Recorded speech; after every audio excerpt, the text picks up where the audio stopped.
Você já parou para pensar nas comidas mais consumidas em todo o mundo? Segundo a Organização das Nações Unidas para a Alimentação e Agricultura, a FAO, o açúcar está entre elas. Em todo o mundo, são consumidos 154 milhões de toneladas de açúcar todos os anos. O maior consumidor é Malta, um pequeno país no sul da Europa, com pouco mais de 400 mil habitantes. Por lá, são consumidos por ano 64,5 kg de açúcar por pessoa. Aqui no Brasil, estamos acostumados com açúcar de cana, mas ele pode ser obtido a partir de muitas plantas. O de beterraba, por exemplo, foi inventado no século XVI e começou a ser produzido de forma mais constante a partir de 1747 na Alemanha. Hoje, o açúcar é um dos grandes vilões da saúde mundial, causando problemas como obesidade e diabetes. Nós, no Brasil, temos uma variedade de frutas e legumes muito boa. A gente, às vezes, não sabe usar tudo aquilo. Hoje em dia, eu vejo que assim, a comida de verdade ela é sempre melhor. Então, o produto in natura é muito melhor. Mas a gente não vive mais como antigamente, como os nossos avós, que tinha alguém cuidando, fazendo aquela comida caseira.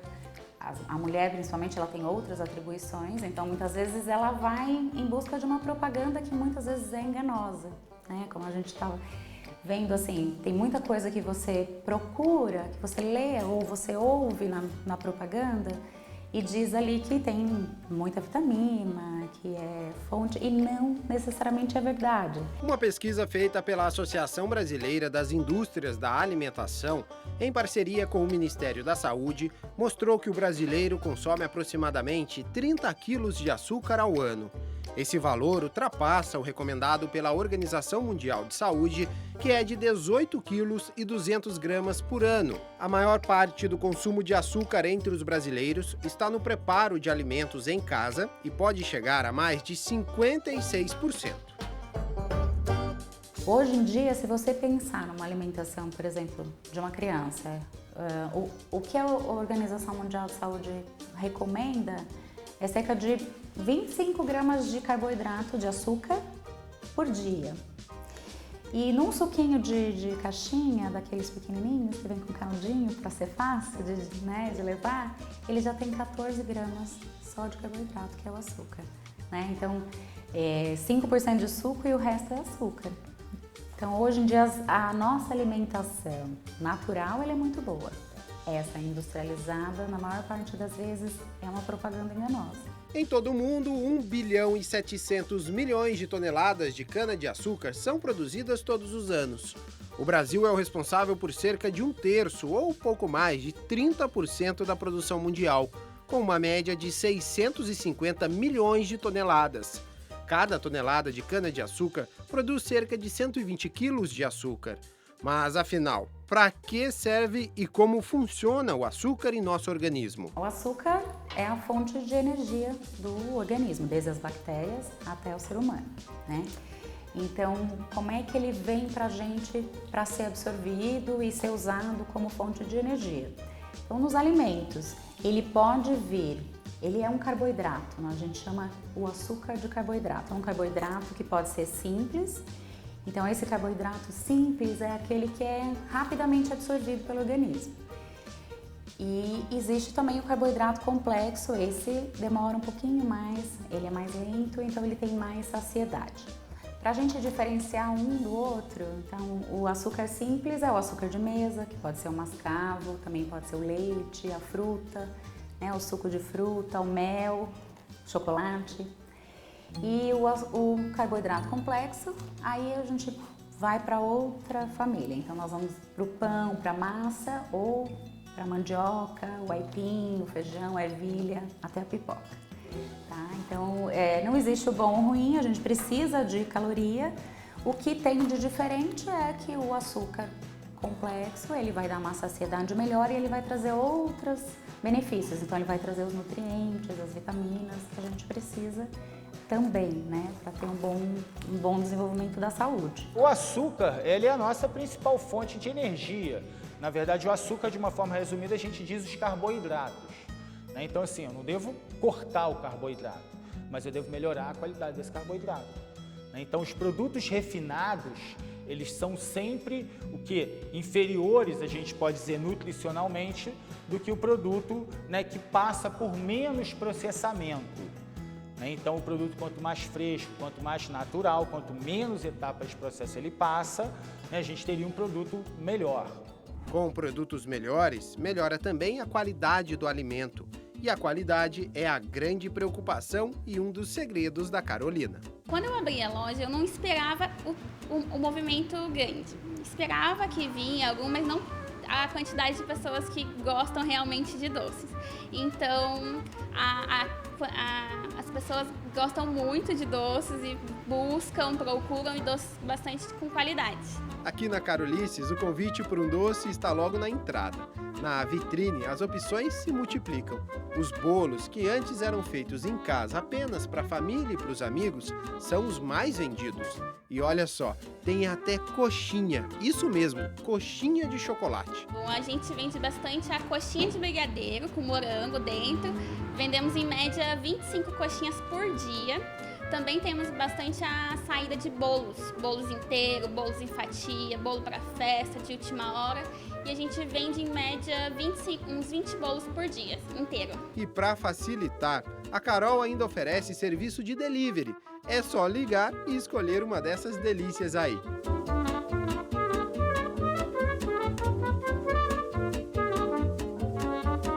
Vai lá, motoboy, que tem gente com água na boca só esperando seu doce chegar. O investimento para Carolina numa das paixões do brasileiro foi certeiro. Esse mercado pede criatividade e daí novas ideias sempre surgem. Olha só o preparo desse doce. E diga que não tá dando água na boca, né? E uma vontade de meter a colher aí. Mas para tudo isso chegar à nossa mesa, é preciso um longo processo. Nas usinas não se produz açúcar mascavo em geral, tá? Você já vai colocar no evaporador e ele já vai passar por alguns processos, desde o tratamento do caldo. Então você tem o caldo de cana, ele é moído, é extraído, se coloca alguns produtos para tratar o caldo. Coloca alguns produtos para quê? Para tirar aquela cor do caldo, para regular a acidez do caldo, para facilitar o processo de cristalização da sacarose. Depois você vai colocar no equipamento, uma coluna, um evaporador, que você vai ter temperatura, vapor, que vai fazer com que essa água vá para o estado do vapor e concentre o açúcar, né? Então aí vai começar a ter o quê? A formação desses cristais. Depois desses cristais, eles vão ser o quê? Separados dessa massa. Você tem alguns açúcares no caldo de cana que não vão cristalizar, você tem minerais, você tem pigmentos, você tem várias coisas ali que você precisa retirar até você ter o açúcar cristal branquinho, o açúcar refinado, né, mais clarinho. Então você vai passando por vários processos, centrifuga, então uma parte dos cristais vão ficar aquele mel, né, que chama de mel, até ele vai sair, que na verdade é o melaço, né? Que vai ser mais tarde na indústria levado para fermentação, produzir etanol, produzir rum. E esse ativo da cana, o etanol, tem ganhado cada vez mais espaço no mercado agropecuário do Brasil. Dados da Conab, a Companhia Nacional de Abastecimento, mostram que o país fechou 2018 com um recorde na produção total de etanol, que chegou a 32 bilhões de litros, um aumento de mais de 18,5% em relação à safra anterior. Mas o refino do açúcar continua. E aí você tem aqueles cristais que estão ainda sujos de mel, né? E aí você tem algumas gradações de açúcar, não vou entrar todas, mas comercialmente as que a gente, né, acha no mercado seria o demerara. Então o demerara são os cristais que ainda está um pouquinho, entre aspas, sujinho de mel, daqueles açúcares que não cristalizaram. Né, glicose, frutose, que tem pontos de cristalização diferentes da sacarose, que é o açúcar de mesa que a gente encontra. E aí depois você vai ter outros processos, tá? Para o quê? Para ir retirando aquele mel, aqueles pigmentos, e aí você ir clarificando esse açúcar. Um intermediário entre o demerara e o refinado seria o açúcar cristal. Né? Então o açúcar cristal ele é um pouco mais grosseiro, ele é um pouco mais escuro. E aí, depois você vai passar por outros processamentos de moagem e etc. E adição, um produto que é interessante a gente comentar seria o sulfito. Né? Então, se faz sulfitação, que aí o enxofre, né, que você tem no sulfito ali, vai clarificar, né? Vai quebrar alguns pigmentos e tirar aquela coloração.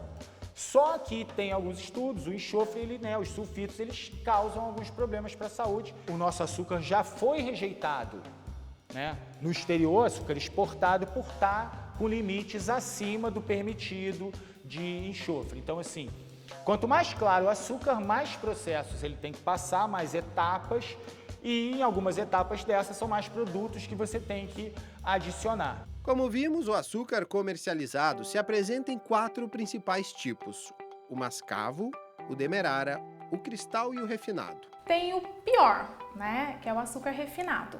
Hoje em dia, açúcar proveniente da cana, nós temos algumas variáveis, né? Tem o mascavo, que ele é mais escuro, tem um sabor mais puxado para cana mesmo, né? Para rapadura. Então, como ele não passa pelo refinamento, o processamento também é bem menor, ele preserva alguns nutrientes, né? Ferro, potássio, cálcio, mas mesmo assim são poucos, né? Aí depois a gente passa pelo demerara, que ele tem um refinamento um pouco menor, um pouco mais do que o mascavo, também preserva alguns vestígios desses nutrientes, né? Ele também tem um saborzinho muitas vezes mais aceito pela população, porque ele chega mais próximo do refinado e não tem um sabor tão forte quanto o do mascavo. Aí também temos o em forma de cristais, né? Ele é um açúcar refinado, tá? Ele passa por todo o processo do refinamento, só que eles são em grãozinhos maiores. Ele não contém nutriente algum, somente carboidrato simples. E o refinado, né? Aquele bem fininho que é o mais consumido, né? Ele tem acrescido alguns produtos químicos para ele ficar branquinho e vai todos os nutrientes embora. Fica só o carboidrato simples, só glicose pura. E por onde tudo isso entra em nosso corpo? Por onde se inicia todo esse processo químico de quebra de moléculas e energia? Pela boca. E se alimentos nem tão saudáveis podem fazer mal ao corpo, a boca e os dentes não podiam deixar de sofrer também.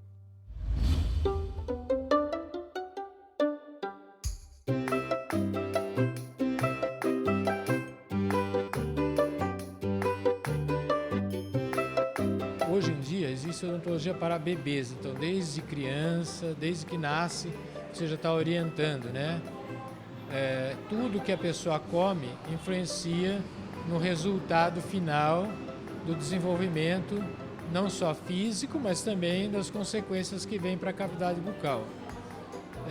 O açúcar, principalmente o açúcar industrializado, aquele açúcar branquinho, quanto mais manufaturado esse produto, mais trabalhado, ele vai perdendo todas as outras características, vai acentuando a principal, que é o gosto, e ele fica muito ácido. Então começa pela acidez que ele provoca no ambiente. A acidez provoca uma descalcificação dos tecidos dentários e abre a porta para provocar as doenças. Então começa com a descalcificação. Outra coisa, o açúcar, ele é preferencial dos micro-organismos, é o alimento preferencial dos micro-organismos que provocam a cárie, né? E a doença periodontal. Então, claro, você tem a descalcificação, a presença do ambiente, um determinado tempo vai surgir as doenças, né? E é claro que quanto mais tarde essa pessoa entra em contato com açúcar, porque no mundo de hoje é muito difícil você evitar um doce, uma coisa. Mas quando a criança é pequena, se ela não tem contato com açúcar, evita ao máximo, ela não desenvolve aquela microbiota habitual que provoca a doença. Então aumenta muito a qualidade, mesmo que ela depois tenha contato com açúcar, ela vai ter um índice de cárie muito menor. Mas, segundo a Organização Mundial da Saúde, isso ainda está longe de acontecer, já que a cárie é considerada a doença não contagiosa mais comum em todo o mundo e cerca de 60% a 90% das crianças em idade escolar sofrem de cáries dentárias, um problema que atinge quase 100% dos adultos. Além desses dados, um estudo realizado em 2016 na Universidade de Queen Mary, em Londres, aponta que mais de 2 bilhões de pessoas no mundo possuem cárie. Mas além desse, outros problemas bucais envolvendo o consumo de açúcar está afetando muita gente. Você já ouviu falar em hipersensibilidade dentinária? Essa doença é popularmente conhecida como a dentes sensíveis e é um dos principais problemas bucais do brasileiro. Quem sofre desse mal não pode nem pensar em ingerir alimentos gelados, quentes e muito menos os doces. 32% dos brasileiros relatam conviver com aqueles famosos choquinhos nos dentes. Porque o açúcar é ácido. Então, vamos dizer, uma vez que você tenha uma retração de gengiva, a gengiva retrai, vamos dizer assim, é natural que a gengiva retrai um pouquinho ao longo da vida. Mas, às vezes, quando a pessoa tem apertamento de dentes, aperta muitos dentes, daí provoca uma perda óssea um pouco maior, tem um apertamento, ou porque tem placa bacteriana, teve problema periodontal, teve que fazer uma limpeza, raspou, teve uma retração, aí expõe uma parte da raiz do dente. A raiz do dente não tem um esmalte, cobre só a coroa. O esmalte dental ele é um isolante perfeito, mas quando chega na raiz, ela tem um tecido que isola, mas não tem a mesma capacidade que o esmalte de isolar. E daí gruda a acidez. Aquele ácido é tão forte que provoca sensibilidade na raiz, assim como uma coisa muito gelada, principalmente o gelado e o ácido são o que as pessoas mais sentem. Quando começa a sentir o quente também, aí o dente já atingiu um outro nível de problema, o problema está mais grave ainda. Então, pessoas que têm sensibilidade com frio ou com ácido, ela está no início do processo, é a hora de correr e fazer alguma coisa, né? Quando já está sentindo calor, a inflamação dentro do dente já atingiu um nível mais avançado, daí já requer um tratamento maior. É decorrência da alimentação, mas também do estresse que a pessoa passa no mundo moderno hoje, que é um outro fator que está modificando um pouco os diagnósticos na odontologia.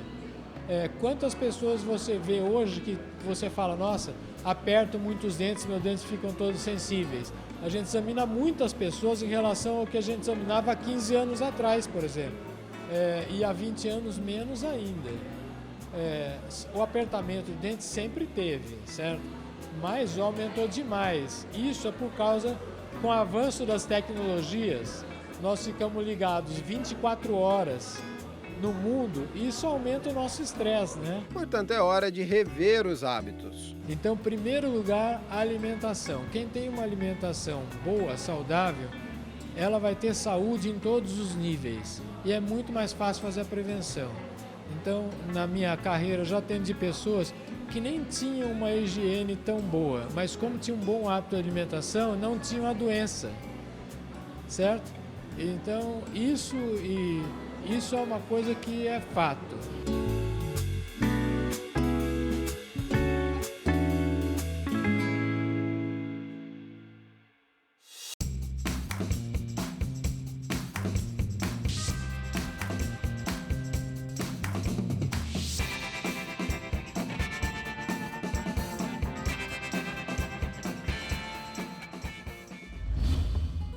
O açúcar é um carboidrato simples, que pode ser natural dos alimentos ou adicionado a eles. O consumo desequilibrado, principalmente quando colocamos nos pratos, propicia diversos prejuízos ao equilíbrio corporal. Isso porque ele altera a glicemia, que leva ao desenvolvimento de diabetes mellitus, complicações cardiometabólicas e até mesmo doenças neurodegenerativas como Alzheimer.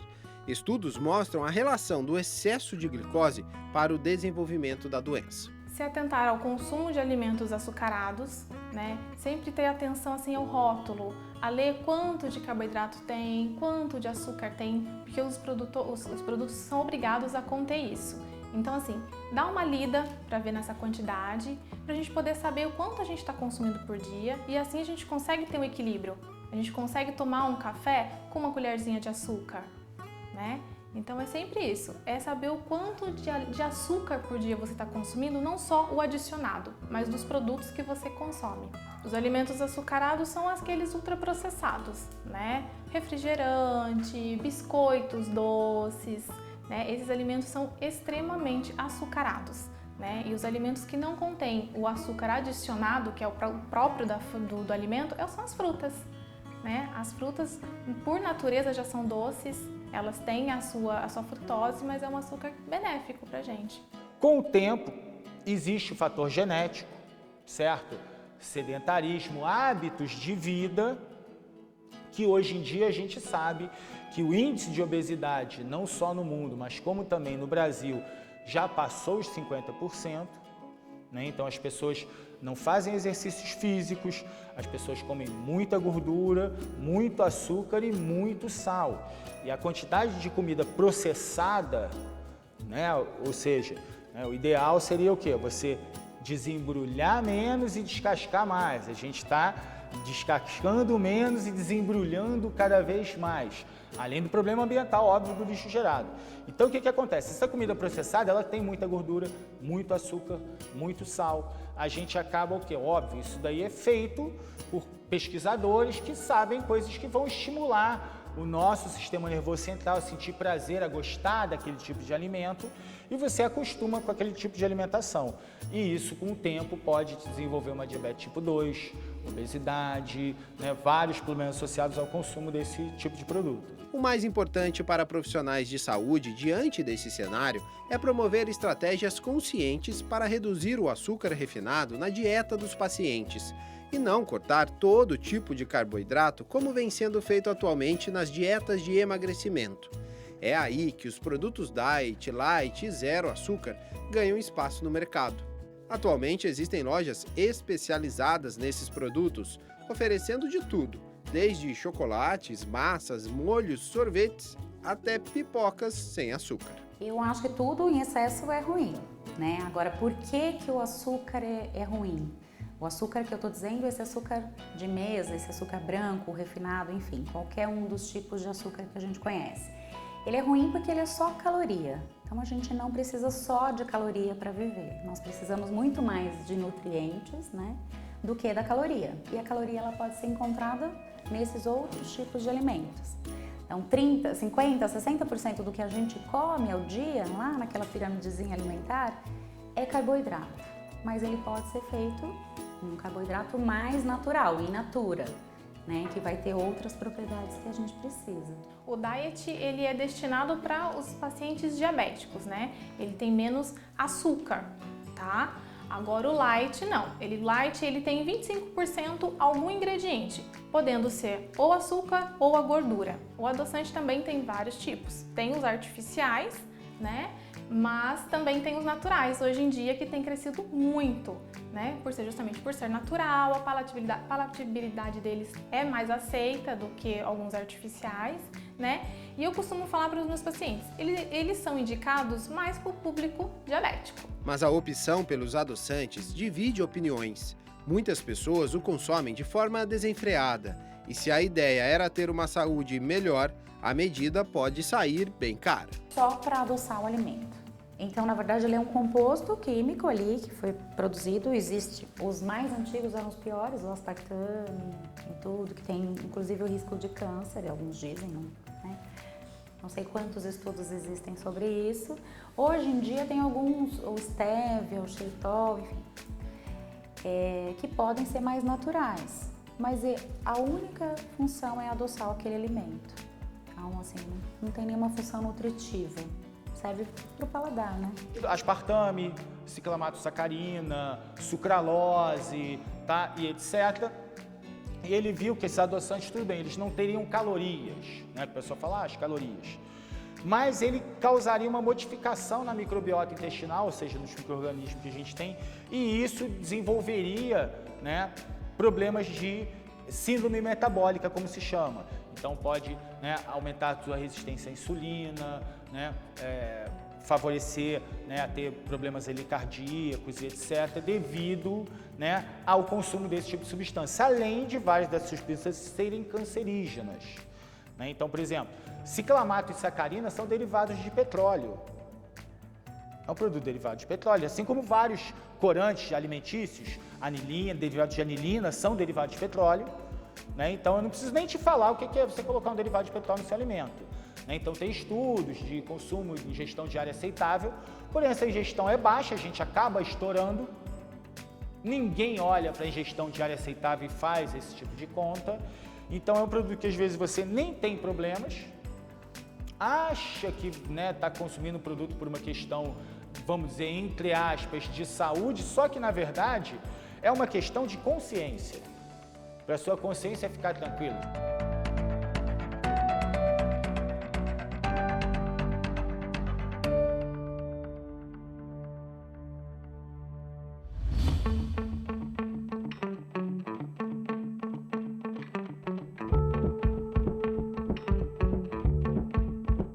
Espaços como esse existem em todos os cantos do país. São cafés, docerias, bolerias.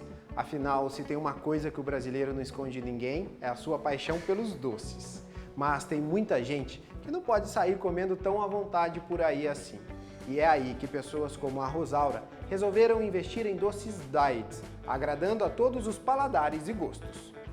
Da mesma forma que a medicina foi evoluindo em relação a tudo isso, nós também tivemos que evoluir.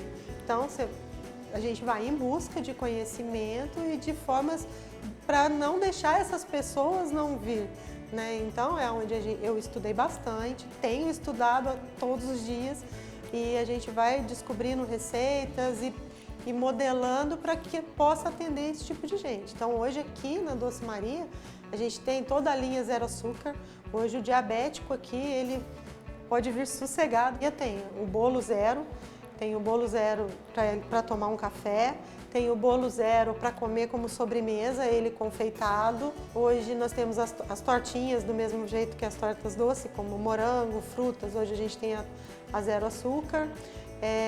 Os manjar, que são acompanhados de calda de frutas vermelhas, de damasco, que também a gente trabalha com ele. O pudim de leite condensado, que né, todo brasileiro gosta de um pudim, a gente tem um pudim pro zero açúcar e por aí vai. Hoje nós temos uma gama de produtos bem grande para essa linha. O que era apenas um hobby e um talento da família se tornou negócio.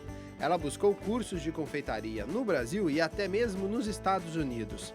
E há 8 anos vem realizando seus sonhos. Minha empresa foi crescendo bem devagarinho. A gente fiquei 3 anos trabalhando praticamente dentro do meu carro, fazia e vendia no porta-mala do carro, depois abri a primeira porta, né? E assim foi gradativamente, a gente foi crescendo aos poucos, abri a primeira, a segunda, a terceira, aí a necessidade de aumentar a produção, que daí surgiu a Doce Maria, que é o conceito hoje, né? Que tem uma produção bem grande, a gente está toda preparada aí para as franquias que vão estar surgindo ainda esse ano, né? Então foi tudo muito devagarinho e tudo conforme a necessidade de ir aumentando. E olha, é tanto doce na vida da Rosaura que ela até tentou enjoar da guloseima, mas não deu muito certo. A gente acaba sendo, né? Porque você tem que experimentar aquilo que você faz, né? Você não vai pôr uma coisa para o cliente se você não souber o sabor, como que tá. Você tem que explicar, você tem que falar, então você tem que experimentar. E o doce a gente não enjoa? Eu não. Até agora eu não consegui. Eu já tentei enjoar, mas não deu. Quem também não enjoa é a Tatiana. Desde 2012, ela tem uma marca de doces. Formada em gastronomia, foi durante o curso que a confeitaria adoçou seu paladar. Ela também teve influência da família. Porque família de origem italiana é aquela coisa, você aprende a cozinhar ou você aprende a cozinhar. Então não tem escapatória, né? Então com 7 anos eu já tinha esse incentivo da minha avó, da minha mãe, da família toda. A cozinha sempre foi uma paixão pra você? Sempre foi meu sonho. Sempre foi meu sonho, porque pra mim, eu não vou trabalhar na cozinha, pra mim é uma terapia, entendeu? Eu vou lá porque eu gosto, porque eu quero. A Tatiana trabalha com doces exclusivos e sob encomenda. Ela também viu a necessidade de ampliar a sua linha de produtos, feitos especialmente para um novo público. Então é tudo perfeitinho, do jeito que o cliente quer, se quer mais amargo, mais doce, mais azedo e por aí vai. Foi em 2016 onde eu vi que o mercado estava mudando um pouco em relação a intolerantes, a pessoas que estavam querendo diminuir o consumo de açúcar. Aí surgiu minha segunda marca registrada, que foi a Trufit. Que a Trufit ela foi realmente para celíacos, diabéticos, pessoas que têm intolerância à lactose, à proteína do leite e as pessoas que querem fazer só uma restrição também básica. Apesar de não haver dados oficiais sobre a incidência de alergia alimentar no Brasil, é possível verificar nos prontos-socorros uma maior procura em decorrência das reações a alimentos. E o pior, as manifestações desse quadro, que aflige cerca de 5% das crianças e pelo menos 2% dos adultos, andam mais variadas e graves. E quem investe em confeitaria, como a Tatiana, está de olho em poder agradar essas pessoas. O mercado abraçou, porque assim, realmente tem muitas crianças hoje que estão nascendo com uma certa intolerância e a gente está conseguindo detectar isso, a medicina está conseguindo detectar isso logo cedo. Então, assim, vai introduzir o açúcar para a criança, já vai introduzir com algumas restrições. É pouco açúcar, pouco leite, pouco glúten. Então, assim, eu vi que o mercado realmente foi abraçando de uma tal forma que os clientes optaram por pegar com essas restrições. Eu tenho bolos, eu tenho tortas, brigadeiros, tenho cookies e por aí vai, os doces tradicionais mesmo que a gente consome no dia a dia. Aí já nessa gama de produtos que são funcionais, que são para intolerantes, eu tenho bolos também, cupcakes, brigadeiros. Também dá pra gente adaptar muita coisa com essas novas linhas de produtos com restrições. Quanto mais tempo passa, mais os veganos e vegetarianos estão crescendo. Então assim, a gente realmente tem que pensar neles também, pensar num produto que seja diferenciado, que não vá ovo, não vai leite, nada de derivado de leite, nada de origem animal. Então assim, também foi um público que abraçou totalmente. A Tatiana também trabalhou com química na vida. Dessa forma, para ela, a cozinha é como uma... É uma alquimia. Para mim, é uma alquimia. São vários produtos, vários ingredientes que vai formar uma massa de um bolo. Então é pura alquimia. Na gastronomia, confeitaria é pura alquimia.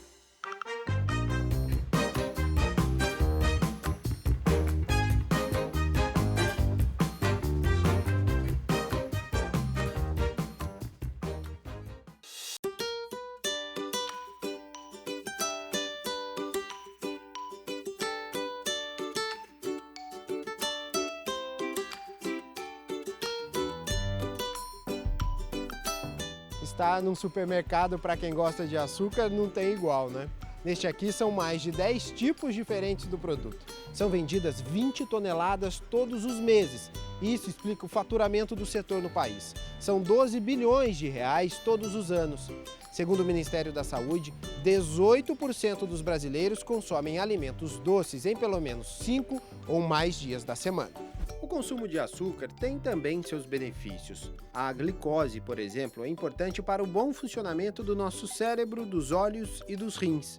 A deficiência de glicose, também conhecida como hipoglicemia, pode causar sintomas como a dor de cabeça e tonturas. Mas o açúcar não está só nos doces, está também nos carboidratos, que se transformam em açúcar no nosso organismo. A glicose ajuda a proliferar boas bactérias presentes no nosso intestino e ajudam a eliminar bactérias ruins. Além disso, o açúcar é também conhecido por liberar uma boa quantidade de serotonina no organismo. Esse hormônio é o hormônio da felicidade. As nossas papilas gustativas, elas se adaptam bem ao sabor doce, né? E ela leva uma sensação de bem-estar, liberando essa serotonina, né? Que é o hormônio responsável por isso. Então a gente fica com aquela sensação de muito feliz, muito contente depois que come o açúcar. E isso acaba se tornando viciante. Quando você consome açúcar, você quer consumir mais e mais e mais. É como você dar um refrigerante para uma criança. Eu acho uma agressão. Você dá um refrigerante, às vezes, na mamadeira. Ela não vai querer mais água. Ela vai tomar o refrigerante e cada vez ela vai tomar mais e mais e mais. E dá para viver sem. E o açúcar, por ele ser uma molécula relativamente simples, né? Ele só tem uma ligação ali glicosídica. Então o seu organismo quebrou, está na corrente sanguínea. Ou seja, esse é um dos problemas do açúcar refinado, do açúcar em geral, seja mascavo, mel, produtos que têm alto índice glicêmico, batata, inclusive, que tem alto índice glicêmico. Ou seja, você vai consumir aquele produto, aquela glicose rapidamente vai entrar na sua corrente sanguínea e vai fazer a sua concentração de glicose na corrente sanguínea, ou seja, sua glicemia subir. E a glicemia alta é um problema. Então, o seu organismo faz o quê? Vai liberar, por exemplo, insulina para essa glicemia se normalizar. O consumo excessivo do açúcar pode trazer muitos problemas para a nossa saúde. O consumo exagerado de açúcar acaba desenvolvendo a diabetes, a obesidade, né? Isso ele acaba induzindo a um acúmulo de peso. Temos o problema das cáries também, né? Problemas inflamatórios no nosso corpo, articulações ficam inflamadas, mulheres que têm ovário policístico também, né? É um processo inflamatório, o consumo de açúcar também prejudica, piora essa situação. Coração, quem tem pressão alta também acaba recebendo pontos negativos pelo consumo exagerado do açúcar. Envelhecimento precoce, né? Ele destrói as células da pele. Segundo a Organização Mundial da Saúde, 1 em cada 11 pessoas em todo o mundo tem diabetes. No Brasil, entre 2006 e 2016, aumentaram em 60% os números do diagnóstico da doença. E quem infelizmente entrou para esse grupo foi a Regina. Mesmo com todo o histórico da doença na família e os cuidados para preveni-la, ela tomou um susto quando o resultado do exame deu positivo. Um baque. Todos. Não tem exceção, quem fala que tem diabetes recebe ela assim, é um baque. Eu fiquei nervosa mais ainda, fiquei triste, fiquei falando por que eu não me cuidei mais, por que eu não fui mais tempo no médico, porque a diabetes, ela é com tratamento, mas ela traz consequências. Diabetes é uma doença crônica, né, que é uma das mais predominantes no mundo inteiro, tá? Que causam, então, quais são os dois tipos de diabetes? Existe o diabetes que a gente chama tipo 1 e o diabetes tipo 2. O diabetes tipo 1, ele tem uma predisposição genética. A Regina vem de uma família com histórico de diabetes tipo 2. Atualmente, 6 dos 8 irmãos têm a doença. A minha mãe tinha. Então, a minha mãe teve as consequências da diabetes, que ela teve que cortar uma das pernas. Um dos irmãos da Regina teve 2 infartos, chegou a ficar na UTI, mas agora se recupera bem. Para ela, os sintomas chegaram de forma silenciosa. O primeiro sintoma que apareceu é a irritabilidade, do dia a dia mesmo. Às vezes alguma coisa assim que falava que eu não deixava para depois já me irritava. E depois, com o passar do tempo, como eu ficava longo período sem comer na loja, e eu comecei a sentir uma tremedeira, e aquele que nem ficava tonta. E eu falei, é só porque eu não comi direito, mas não era, já era queda de açúcar. Quando eu fui no médico, que eu fazia tratamento da tireoide, e eu comentei com ele, ele pediu o exame da glicose para mim. Nos últimos 3 anos, a rotina da Regina mudou. Nada de ficar sem comer, doces nem pensar. O café só com adoçante. E os remédios, olha, são muitos. 4 pela manhã, 2 na hora do almoço e mais 2 antes de dormir. Mas as mudanças na vida foram além disso. Inclusive, afetaram a economia da casa. Pesou bastante porque quando na troca da insulina, que eu tive que tomar essa insulina Basaglar e mais esses 3 comprimidos que ela deu, que é tipo um tratamento para ajudar na diabetes, que eles não estavam só esses 3. Ficava na faixa de 730, 760, fora os outros que eu tomava.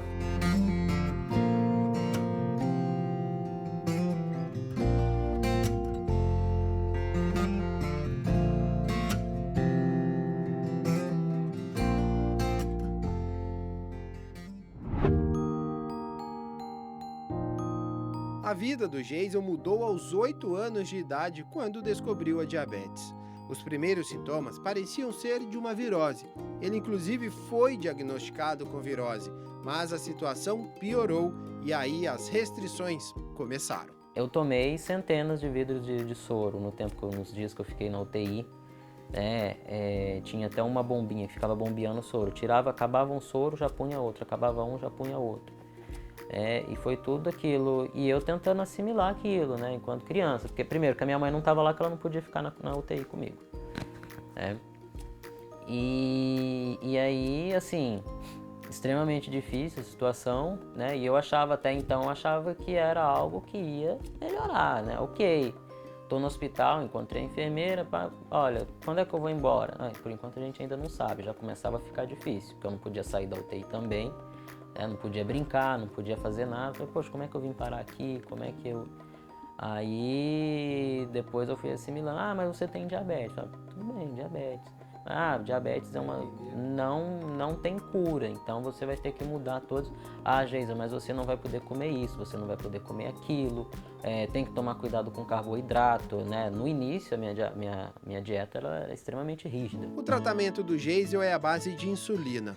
Todos os dias ele precisa tomar a medicação e o processo é esse. Tira da geladeira, presta atenção na medida, escolhe onde aplicar, pode ser no braço, na barriga ou na perna. Vê também se aplicou no lugar certo e pronto. Os cuidados estão mantidos. E claro, é preciso sempre medir o índice glicêmico. Por natureza ele é baixo, né? Costuma ficar mais baixo, né? Então eu sinto muita hipoglicemia, tanto que todas as vezes depois que eu saí da UTI, que eu precisei procurar o pronto-socorro, o médico por causa de diabetes, a maioria esmagadora dessas vezes foi com diabetes baixa. Então acho que deve ter uns 3 meses mais ou menos. Que eu acordei, eu escutei um bato no quarto dele. Quando eu cheguei, ele estava caído. Ele caía sempre da cama se batendo, se batia, só que eu nunca tinha visto ele daquele jeito. Ele batia, ele até cortou, até machucou. Aí ele caiu, eu fiquei assustada, chamei o SAMU.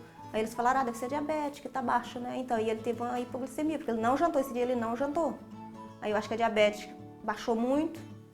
Aí ele começou, aí esse dia eu fiquei assustada. Essa foi a primeira, fiquei muito assustada. Nossa, eu não tinha visto ele batendo daquele jeito. Com cuidados, a vida segue normalmente para um diabético.